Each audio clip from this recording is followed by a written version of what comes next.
반갑습니다. 또 일주일이 지났네요. 부지건강 박사입니다. 또 한 주는 어떻게 보내셨나요? 세상이 많이 시끄럽죠. 계속 시끄럽네요. 좀 조용해져야 되는데 이게 워낙 시끄러워서 어떻게 대처를 해야 될지 개인마다 다들 되게 어려울 거예요. 그래서 암담한 소식들이 너무 많은데 대표적으로 이제 2달 연속 우리나라 또 금리가 올라갑니다. 그래서 지금 이제 연말까지 미국 금리가 기준금리가 3%까지 올라갈 예정이라고 합니다. 그래서 지금 1.25가 뭐 그런데 그게 3%까지 올라간답니다. 그래서 지금 미국 같은 경우 물가 상승률이 너무 인플레이션 너무 심해서 지금 심각한 상황인 거고요. 우리나라도 그래서 이제 물가 상승률이 지금 7%까지도 바라보고 있거든요.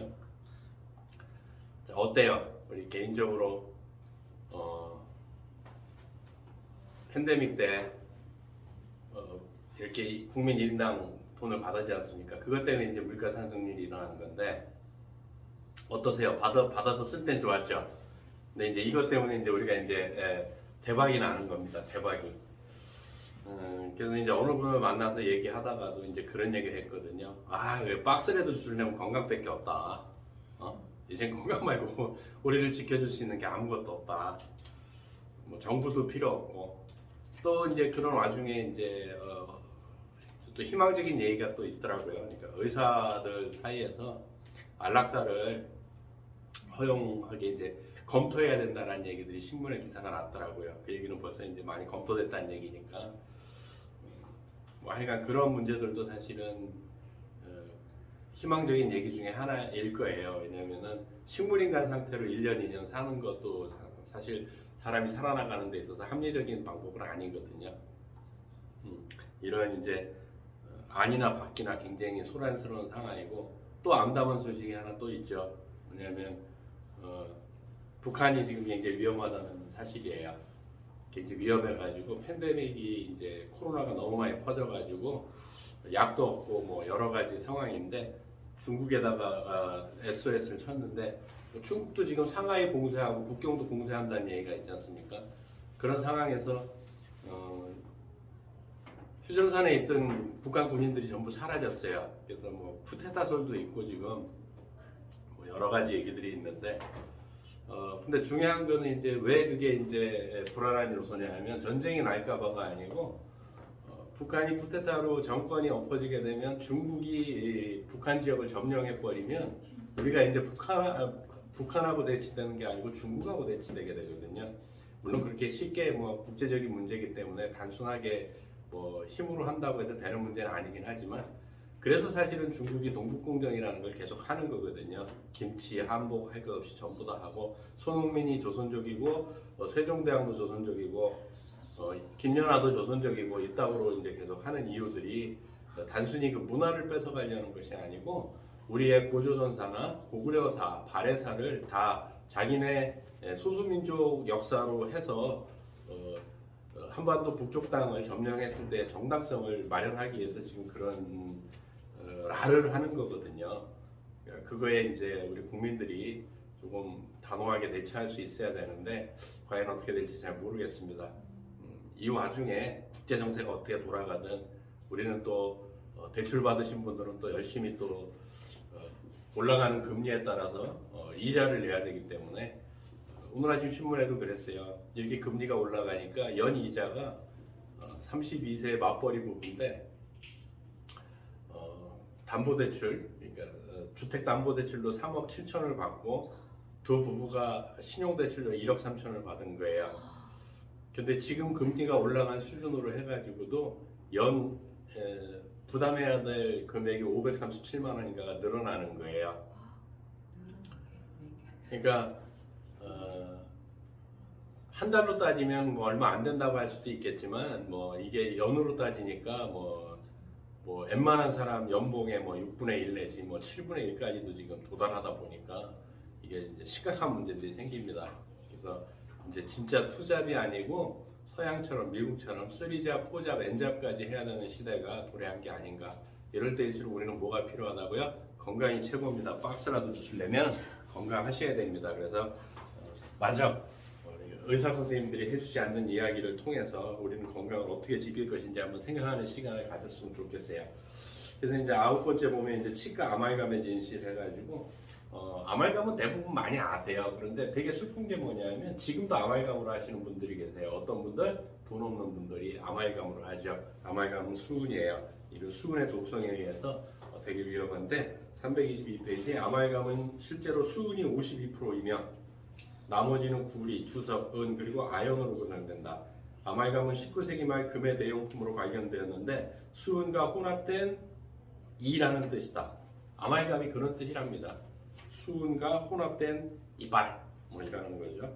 이것이 이제 우리 침이나 뜨거운 음식을 먹었을 때 수분이 슬슬 녹아 나오죠. 뇌신경이 자꾸 마비돼요. 많은 분들이 그런 걸 호소하잖아요. 요즘 기억력이 왜 이렇게 떨어지는지 몰라. 치매인지 몰라. 사실 그런데 치아에 아말감이 있는지 없는지도 확인 한번 해보시는 게 되게 중요하고요. 325페이지에 이제 아말감에 대한 얘기가 계속 이어지는데 치과 의사 자신도 수분 중독의 증거를 보여준다. 치과 의사의 사체를 부검한 보고서는 뇌하수체에 금속이 높은 농도로 축적되어 있으며 보통 사람보다 뇌종양의 발생이 2배에 달한다고 보고했다.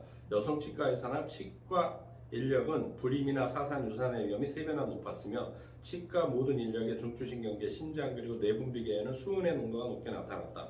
그리고 아말감 충전에 자주 노출되는 치과 의사에게 아말감이 미세한 뇌 손상을 일으키는 것으로 나타나 더 큰 문제가 될 수 있다. 예. 그러니까 아말감에 자꾸 우리가 노출이 되면 어떤 현상이 벌어진다고요? 치매가 빨리 올 수 있다는 거죠. 뇌종양도 걸릴 수 있고 이런 일들이 벌어진다는 거예요. 그럼 어떻게 해야 될까요? 그래서 이제 어떤 일들을 해요? 계속 치과에 1년에 한 번씩 뭐 6개월에 한 번씩 스케일링 하러 다니죠. 스케일링이 상당히 비쌌었는데 이제 의료보험이 돼서 10,000원이면 하잖아요. 그래서 아주 주기적으로 스케일링을 하세요. 그런데 원시생 할 때 스케일링을 했을까요? 안 했을까요? 생각을 해보십시오. 그럼 그들이 지금 현대인들처럼 충치에 시달렸을까요? 이가 막 부러졌을까요? 그러진 않았었을 거예요. 지금도 호주나 저기 아마존에 사는 원주민들은 치과를 안 다녀요. 근데 우리 도시에 사는 현대인들보다도 훨씬 더 튼튼한 치아를 갖고 있습니다. 생각을 해보셔야 돼요. 딱딱한 걸 많이 씻고 해야 건강해지는 것이지 스케일링 한다고 해서 꼭 건강해진다는 보장은 없는 겁니다. 사실은. 326페이지에 수은은 입안을 부식시킬 수 있다. 즉 아말감 표면이 열이나 침 그리고 불소나 다른 충전지인 금과 접촉하면 금속이온과 수증기의 형태로 방출되어 부식시킨다. 이러한 산물들은 대부분 배출되지만 약 10% 정도는 신체의 여러 장기와 조직들에 축적된다. 그리고 아말감에 포함된 5가지 금속이 결합하여 16가지의 다른 부식 산물을 만들어내고 이 모든 것들은 인체를 떠돌아다니며 우리가 모르는 어떤 영향을 끼치게 된다. 우리가 모르는 과학적으로 밝혀지지 않은 뭔가가 일어난다는 얘기예요. 그래서 동물 실험에서는 아말감을 해봤더니 신장 기능이 굉장히 많이 떨어진답니다. 신장, 콩팥. 그러면 혈액투석을 해야 되겠죠? 상당히 위험한 거예요. 또 수은 아말감으로 발생하는 여러 질병들 중에서는 면역체계를 혼란시킨답니다. 면역체계에는 T 림프구와 B 림프구가 포함되는데 이 중에서도 이제 헬퍼 T세포를 혼란시켜 가지고요. 다른 그러니까 자가면역 질환을 일으킬 수도 있다는 얘기들이에요. 이런 일들이 면역도 헝클어지고요. 또 하나 요즘 젊은 친구들을 중심으로 해서 많이 일어나는 다발성 경화증도 일으킨답니다. 아말감 충전에서 비롯되는 수은 중독은 근육통성 뇌염, 만성피로증후군, 다발성 경화증 그리고 루게릭병 등의 경화성 질병들과도 관련된다. 어쩔까요? 또 수은은 적혈구의 산소 운반 능력을 저해한다. 어지러워지겠죠. 산소가 잘 공급이 안 되니까 세포가 서서히 죽어가겠죠. 근데 더 무서운 게 324페이지에 최근의 연구에서는 엄마의 아말감 충전에서 방출된 수은이 태반을 통과하여 태내의 아기 뇌를 오염시킨 것이 확인되었다. 아이까지 오염시켜버리네요. 뱃속에 있는 아이까지. 또 이제 제일 무서운 게 수은은 소장 내에 조화롭게 살아가는 1.5kg의 박테리아 균총의 화학적 구성에 변화를 일으켜서 항생제의 내성을 가지게 만든다. 정말 항생제가 필요할 때 안 먹힌다는 얘기죠. 또 알츠하이머하고 수은, 신경계를 마비시켜서 이제 알츠하이머에 걸리게 한다는 거죠. 요즘 어르신들이나 이렇게 여성분들 얘기하는 거 보면 뭐가 제일 두려워요? 암보다 더 두려워하는 게 치매죠. 치매를 굉장히 두려워하더라고요. 그런데 아말감이 치매까지도 유발할 수 있다는 얘기고요. 그래서 이제 파트 5에서는 이제 수술 만능주의, 수술의 모든 거를 이제 얘기하는 거죠. 그래서 이제 10장에는 제목이 뭐냐면 표준 없는 수술 절차. 지난주에도 제가 말씀드렸지만 그러면 예를 들어 충수를 떼내는 수술을 이중맹검법으로 검사했냐는 거예요. 해가지고 이게 더 좋은 수술법이라고 했냐는 거죠. 그걸 안 거쳤기 때문에 뭐 자연치유나 아니면 뭐 이런 것들을 다 사이비로 몰고 있지 않습니까, 사실은? 그래서 되게 재밌는 게 352페이지에 수술은 의학의 여러 분야 중에서 가장 비과학적이라고 할 수 있다. 수술과 관련된 결정 대부분은 의사의 개인적 선호에 의해 좌우되거나 전문가 집단의 자의적인 합의에 근거한다. 때로는 엄격한 사실보다 단지 그 당시의 경향에 따르는 경우도 많다. 경향에 따른답니다. 또 수술 전 처치가 잘못되거나 수술 자체를 너무 서둘렀기 때문에 사망한 경우도 있었으며 수술 도중에 환자에게 수액을 가다 투여해서 생긴 심장 발작도 있었다. 외과의들이 수술에 능숙하지 못했기 때문에 발생한 사망도 상당히 많았다. 그 책 있죠. 죽은 의사는 거짓말하지 않는다. 거기서는 의사들이 스트레스가 너무 많으니까 마약을 맞고 수술 들어가기 전에 발바닥에다 마약을 맞았는데 수술 시간이 돼도 안 돼갖고 의사를 찾아보니까 화장실에서 발견됐는데 마약 과다 투여로 사망한 상태로 변기에 앉아서 죽은 상태로 발견된 사례들도 있죠. 또 오른쪽 다리를 잘라야 되는데 왼쪽 다리를 자르는 케이스도 있고요. 그래서 354페이지에는 외과의 의료 과실은 새삼 새로울 것이 없다. 미국에서는 매년 약 600만 건의 불필요한 수술이나 힘든 검사가 시행되고 있다. 미국에서만 정상적 충수가 의료 과실로 매년 약 2만 개씩 잘려나가고 있다. 모든 충수염 수술의 약 3분의 1에 해당된다. 우리나라로 얘기하면 충수염이 그러니까 이제 맹장 수술을 얘기를 하는 거예요. 3분의 1이 불필요한 수술이었다는 얘기예요. 사실 매우 많은 환자가 불필요한 수술을 받고 있다. 많은 아동이 불필요한 중이염 수술을 받으면 완전 유산 후의 소파 수술이나 자궁절제술을 불필요하게 받는 여성도 많다. 특히 자궁절제술은 되게 웃기죠. 근종 때문에 막 드러내버리죠. 근데 그들의 논리가 너무 슬퍼요. 어떤 논리예요? 더 이상 애 안 날 거잖아요. 필요 없잖아요. 라고 얘기를 하죠. 그러면은 현대인들은 생각을 안 하니까 뇌가 필요 없으니까 뇌 수술 다 해갖고 빼내야 되니까 답답한 현실들이죠. 또 355페이지에 이런 수술도 대한민국에서도 굉장히 많이 해요. 그게 뭐냐면 관상동맥 우회술. 그래서 관상동맥 우회술은 가장 불필요한 수술 중 한 가지이기도 하다. 1970년대 대규모로 시행된 몇 개의 조사 연구에서는 특히 좌심실에 관상동맥 질환을 가진 환자를 제외하면 바이패스 수술이 생존율을 높이지 못한다는 것을 확인했고 심장외과의들은 이 사실을 알고 있다. 초기에 시행된 연구에서는 바이패스 수술이 심한 협심증을 제거해준다고 발표했지만 미국 국립보건원은 미국에서 심장 바이패스 수술을 받은 환자의 90%가 아무런 도움을 받지 못한 것으로 추정했다. 바이패스 수술에 관해 조사한 37개의 연구를 종합하면 전체 수술 환자 중 약 3분의 1에서만 심장 기능이 개선된 것으로 결론 내릴 수 있었다. 그 나머지는 수술 후에도 심장 기능이 수술 전과 마찬가지였다. 근데 왜 할까요? 그게 제일 의문이에요. 왜 할까요? 그래서 356페이지에는 이런 얘기가 있어요. 사실 가장 좋은 치료는 아무것도 하지 않는 것이다. 심혈관 질환에 관련된 거예요. 중요혈관들이 막힌 심장을 그 상태 그대로 두면 심장이 자기에게 산소가 충분히 공급되지 못하고 있음을 인식하고 스스로 치료할 방법을 찾게 된다는 새로운 증거들이 많다. 이게 자연치유인 거죠.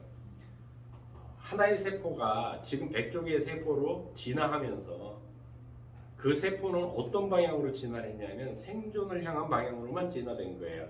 그 생존으로 가지 못한 세포들은 다 죽어 없어진 거거든요. 그래서 어떻게든 사는 방법을 찾아냅니다, 몸은. 요통 대표적인 게 이제 디스크 수술. 요즘은 이제 수술 안 하죠. 시술을 하죠. 제가 군대 있을 때 좀 잘못 맞아가지고 허리가 완전히 잘못됐었어요. 그래서 이제 휴가를 나와갖고 동생이 그때 이제 종합병원 격리과에 있어서 검사를 받았는데 디스크라고 수술하자 그랬었어요. 수술 안 했어요. 그래서 운동으로 다 잡았는데 어쨌든 간 요통은 수술이 효과적이라는 증거도 없이 환자를 수술대에 눕히는 대표적 증상 중에 한 가지다. 의학은 요통 환자를 진단하고 치료하는 데 있어 대부분의 경우 놀라울 정도로 불합리한 결정을 해왔으며 때로는 문제를 더 악화시키기도 했다. 그래서 저 때만 해도 무조건 수술이었는데 지금은 수술을 절대 안 하죠. 다 시술로 하죠. 그런데 척추만 한평생 연구한 정골요법들, 미국의 정골요법 의사들을 보게 되면요, 요통이 왜 생기는지 아무도 몰라요. 의사들도 몰라요. 그런데 희한한 건 있잖아요. 3일에서 열흘만 지나면 요통은 자동적으로 없어진대요. 근데 어느 순간 또 생긴대요. 근데 3일만 지나면 요통은 당연히 없어진대요. 이건 의사들이 써놓은 책에 있어요. 나중에 그 책도 제가 한번 풀어드릴게요. 요통 환자들이 하도 많으니까. 359페이지에 많은 경우에 요통은 척추의 문제와 아무런 관련이 없이 궤양이나 복부 근력 약화, 췌장염에 의해서도 발생하며 심장질환이 원인인 경우도 있다. 실제로 요통 환자를 대할 때 의사가 신체의 일부분으로서 전인적 치료를 하고 오스테오파시나 카이로프래틱 요법, 허리 운동 등을 적극 권장하면 가장 좋은 결과를 만들 수 있다. 네, 3일만 지나면 통증은 사라지거든요. 또 유방암 수술도 쓸데없는 수술이라는 얘기가 나와 있어요, 이 책에. 근데 이거는 뭐 제가 뭐 하는데 어쨌든 간 그렇고요. 362페이지에 진짜 유방암이 있는 경우에 의사들은 수술을 가장 먼저 권한다. 의학계의 많은 사람들은 종양을 제거하는 것이 암으로 인한 신체의 부담을 줄여준다고 믿지만 30년 이상 유방암 전문의로 활동한 바운 박사를 포함한 많은 의사들은 그와 같은 절제술이 암을 전파시키는 결과를 초래하며 특히 수술은 시술 후 3년 이내에 사망이나 재발의 위험을 높이는 것으로 생각한다. 조직 검사를 위해 가슴에 작은 구멍을 뚫는 시술만으로도 15명의 여성 중 1명에게 암을 일으키며 3명 중 1명에게는 암을 전파시킨다. 오히려 암을 전파시킨다는 얘기예요. 또 전립선암. 전립선암은 진짜 되게 웃긴 암인데요. 많은 증거들이 대부분의 전립선암은 전이 되지 않음을 보여준다. 근데 전이 된다고 어떻게 해요? 70이 됐든 80이 됐든 다 전립선 항암 치료를 하죠. 또 370페이지에 보게 되면 자궁 절제술 시술을 합리화해주는 유일한 이유는 자궁이나 자궁 내막암 그리고 출산은 출혈이 통제되지 않을 때뿐이다. 그러나 이러한 이유로 시용되는 것은 모든 자궁 절제술의 10% 정도에 불과하다. 나머지 90%는 뭘까요? 그냥 불편하니까 해버리는 거예요. 자궁을 드러내는 거예요. 굳이 안 해도 되는데 많이 하죠. 왜 그럴까요? 완경이 되고 나면 자궁 줄어들고 그 안에 생긴 근종도 다 줄어들거든요. 참 슬픈 일들이 많고요. 11장에 보게 되면 비디오 게임화되는 의술 이렇게 돼 있어요. 그래서 뭐 내시경 수술이라든지 뭐 이런 얘기들이 있는데 지난 시간에도 잠깐 말씀드렸지만 의사 선생님들이 지금은 청진기로 진단을 안 하세요. 검사 수치로 하죠. 여러 연구 결과 내시경 수술이 항상 좋은 것만은 아니다. 통상적인 절개 기법과 복강경을 이용한 방법의 충수 절제술을 비교한 최초의 대규모 무작위 연구에서는 수술 후 통증이나 회복 속도의 두 기법 사이에 차이가 없는 것으로 나타났다. 내시경 수술이나 개복 수술이나 회복에 차이가 없다는 얘기예요. 내시경이 간단하다고 얘기를 하고 뭐 후유증이 없다고 하지만 그거 아니다라고 얘기를 하는 거예요. 또 이제 394페이지에 어르신들이 되게 많이 하는 또 수술 얘기가 나와요. 새로이 디자인된 인공고관절 대부분은 아무런 검증을 거치지 않은 상태에서 시장에 나온다. 이처럼 증명된 적이 없이 개선된 버전이라 주장하는 새로운 형태의 인공관절 모델들이 끊임없이 쏟아져 나오지만 그로 인해 불행하게 되는 환자들만 뒤에 남긴 채 대부분이 소리 없이 퇴출당한다. 인공관절 재료들은 부서져서 그 미세 조각들이 신체 다른 부위로 보내질 수 있는 것으로 증명되었으며 이러한 문제가 신체에 장기적으로 미칠 영향에 대해서는 아무도 알지 못한다. 미세한 금속 가루들은 인공관절의 부분들이 서로 끊임없이 부딪히기 때문에 다량으로 방출되어 신체의 주요 장기로 전달될 수 있다. 이러한 물질은 지속적인 감염을 야기하거나 자가 면역 질환도 발생시킬 수 있다. 그러니까요. 어찌했을까요? 근육을 좀 키우시는 게 가장 정답이 아닐까라는 생각이 또 드네요. 그죠? 또 혈관 성형술, 막힌 관을 뚫어라. 이것도 별 의미가 없다는 얘기인 거고요. 또 인공수정에 대해서 얘기가 나와요. 400페이지에 불임 부부의 해결책을 찾는 대부분의 의사들은 문제의 근원이 어디에 있는지 체계적으로 찾아볼 생각은 하지 않고 온갖 검사를 다 해본다. 그리고 부부의 불임 문제의 원인이 여성 쪽에 있는 것으로 간주한다. 남성의 정자수가 적은 것으로 밝혀질 때도 무조건 불임은 여성 탓으로 보는 경향이 있다. 그래서 이제 예전에 강의할 때 그런 얘기를 많이 했어요. 지금은 이제 그런 케이스가 없지만 예전에는 어땠어요? 여자가 우리나라 얘기예요. 여성들이 임신을 못하면 어떻게 됐어요? 소박을 낳았어요. 그리고 새로운 여자를 들였어요. 근데 그 여자도 임신이 안 돼요. 또 소박을 낳아요. 또 여자를 새로 들여요. 근데 또 안 생겨요. 그 여자 잘못이에요? 남자 잘못이에요? 참 답답해요. 그죠? 그러니까 남자는 무조건 임신 수태시킬 수 있는 능력이 있다고 생각을 하는 거죠. 지금은 어때요? 반반이라고 보거든요. 저 개인적인 생각으로는 여성 50% 원인, 남성 50% 원인이에요. 왜냐하면 정자들이 제대로 이제 꼬리가 운동성이 떨어져 가지고요. 앞으로 전진을 못해요. 제자리만 도는 정자도 있고요. 그래서 어떻게 임신이 되겠어요? 난자량에서 나가야 되는데 그렇지 못하는 게 너무 많고요. 또 보통 한 번 사정에 배출되는 정자가 3억 개 정도 되는데 1억 개에서 3억 개 정도 되는데 지금은 뭐 3억 개가 안 되는 젊은 친구들이 너무 많은 거죠. 근데 참 희한하죠. 부부는 그렇게 열심히 하는데 임신이 안 돼요. 근데 연인들은 왜 이렇게 임신이 잘 될까요? 그래서 다 중절 수술하잖아요. 어쩌면 의무감 때문에 자꾸 아이를 가지는 강박관념 때문에 더더욱 안 되는 거 아닐까요? 연인들은요, 너무 조심해서 너무 그냥 걱정스러워서 되는 거고. 그래서 불임은 여성만의 책임은 아닌데, 또 이제 402페이지에 보게 되면 촉진제들은 심각한 부작용들을 나타내는 것으로 알려졌다. 그중 많은 약물들은 투여 중에 임신하게 되면 임신이나 태아에 영향을 줄 수 있다. 이 촉진제는 뭐냐면 정자수가 적은 남자들에게 정자수를 촉발시키는 약을 이제 촉진제라고 부르는 건데 의사들은 촉진제들의 부작용들을 홍조나 복부 불편감 등으로만 축소하여 말하고 있지만 이러한 약물을 생산하는 제약회사 중 하나인 스위스의 세로노사는 세로페니 난소비대와 시아혼탁을 발생시킬 수 있음을 경고하고 있다. 환자에게 자궁 내막증이나 난소 낭종이 있을 경우에는 이것이 특히 문제가 되어 기존 질환을 더 악화시키거나 영구적 불임까지 초래할 수 있다. 그리고 이러한 문제는 즉시 발견되지 않는다. 이런 문제들도 있다는 거예요. 골반 검사라는 거 이런 것도 다 그렇다는 얘기고요. 어째할까요? 참 답답해요, 그죠? 또 이제 요즘 현대인들이 또 많이 걸리는 병이 또 하나 나와요. 결석 쇠석술. 결석 깨트렸다고 많이들 하시잖아요. 그걸 얘기를 하는 거예요.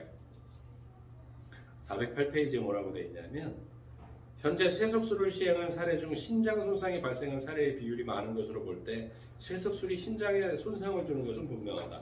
대부분의 환자들에게 뇌출혈이 발생하는데 작은 출혈도 있지만 수혈이 필요할 정도의 심한 출혈이 발생하는 경우도 있다. 그 돌게다가요.